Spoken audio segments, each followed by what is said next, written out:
আসসালামু আলাইকুম। আমি ডাক্তার শামীম পাটোয়ারি, অর্থোপেডিক্স বিশেষজ্ঞ ও ট্রমা সার্জন।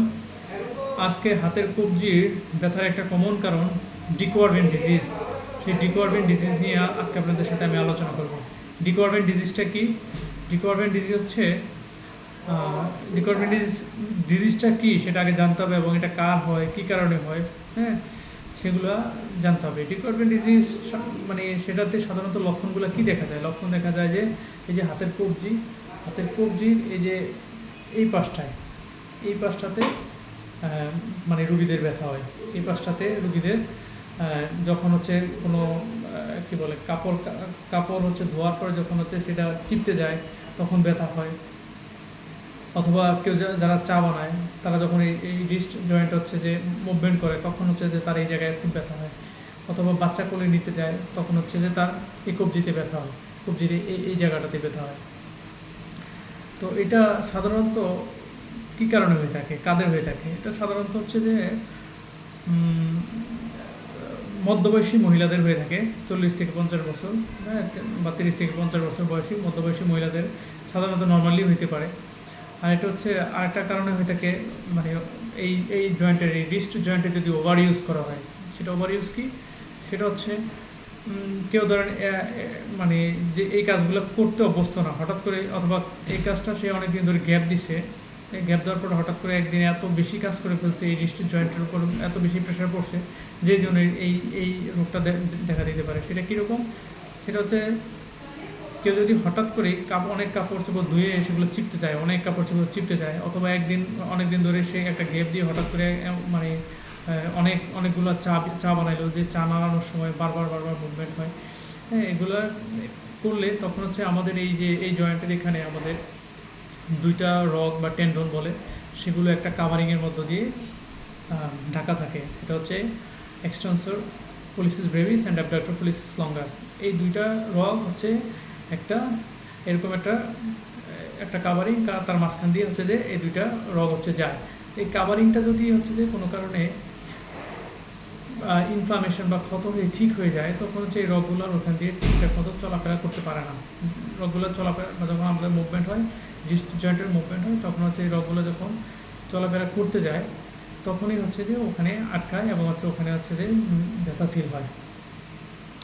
এটা এই ডিকোয়ারভেন ডিজিজ মানে খুব কমনলি হচ্ছে যদি রিস্ট জয়েন্টের ওভার ইউজ হয়, হঠাৎ করে ওভার ইউজ, অনেকদিন ধরে এই কাজে সে অভ্যস্ত না, বা অনেকদিন ধরে সে কাজটা করতেছে না, হঠাৎ করে সে মানে অনেকগুলো কাপড় চোপড় ধুয়ে হচ্ছে যে চিপতে গেল, অথবা হচ্ছে যে একজন চায়ের দোকানদার, সে অনেকদিন একটু গ্যাপ দিয়ে এসে হঠাৎ করে অনেকগুলো চা বানাচ্ছে, বারবার করে এই জয়েন্টের হচ্ছে অনেক মুভমেন্ট হচ্ছে। অথবা আরেকটা কারণ আর বাতের কারণে হতে পারে, সেটা হচ্ছে রিউমাটয়েড আর্থ্রাইটিস। রিউমাটয়েড আর্থ্রাইটিসের কারণেও এই যে শীত বা কাভারিং, দুটো টেন্ডনের যে কাভারিং, সেটা হচ্ছে ক্ষত হয়ে এটা মোটা হয়ে যেতে পারে, সেটার জন্য এটা হইতে পারে। এটা আমরা কীভাবে বুঝবো যে ডিকোয়ারভেন ডিজিজ আমার হয়েছে? সেটা হচ্ছে আপনি বাড়িতেও বসে দেখতে পারেন। আপনার হচ্ছে হাতে এই আঙ্গুলটা, এই যে বৃদ্ধ আঙ্গুলটাকে আপনি হচ্ছে ফার্স্ট কথা হচ্ছে আপনার এখানে এই পাশটায় ব্যথা থাকবে। 2 নম্বর হচ্ছে আপনি এটা মুভমেন্ট করতে পারবেন না। 3 নম্বর হচ্ছে এই আঙ্গুলটা যখন আপনি মুভ করে যখন এরকম করবেন, একটু এদিকে ভিতর দিকে নেবেন, তখন অনেক পেইন হবে। এরকম যদি হয় তাহলে আপনার বুঝতে হবে যে আপনার হয়তো ডিকোয়ারভেন ডিজিজ হয়েছে, অন্য কারণ হইতে পারে। তো তখন হচ্ছে আপনি একজন পার্শ্ববর্তী একজন অর্থোপেডিক বিশেষজ্ঞ ডাক্তারকে দেখান। উনি আপনাকে ক্লিনিক্যাল এক্সামিনেশন করে, এবং হচ্ছে কিছু পরীক্ষা নিরীক্ষার মাধ্যমে, হ্যাঁ, সে যদি বুঝতে পারে যে এটা ডিকোয়ারভেন ডিজিজ, তাহলে আপনাকে একটা প্রপার ট্রিটমেন্ট দেওয়া হবে। এটা ট্রিটমেন্ট সাধারণত ফিজিওথেরাপি নেওয়া যায়, ব্যথার ওষুধ প্লাস রেস্ট, এই জয়েন্টের রেস্ট, এবং এই কাজ বাদ দিতে হবে।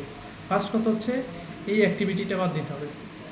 যেই কাজ করলে আপনার হচ্ছে যে ব্যথাটা বাড়তেছে, এই কাজটাকে বাদ দিতে হবে। তারপরে এই জয়েন্টের রেস্ট দিতে হবে, কিছু ব্যথার ওষুধ খেতে হবে, তারপর হচ্ছে ফিজিওথেরাপি দেওয়া লাগতে পারে। আর হচ্ছে যে এখানে হচ্ছে একটা ওই যে কী বলে, একটা স্টেরয়েড ইঞ্জেকশন খুব ভালো কাজ করে, এবং হচ্ছে থাম্ব স্পাইকার ব্রেস ইউজ করতে হবে। এতেও যদি কাজ না হয় তাহলে অপারেশন লাগতে হবে। অপারেশন করলে ইনশাল্লাহ পুরোপুরি সুস্থ হয়ে যাবে।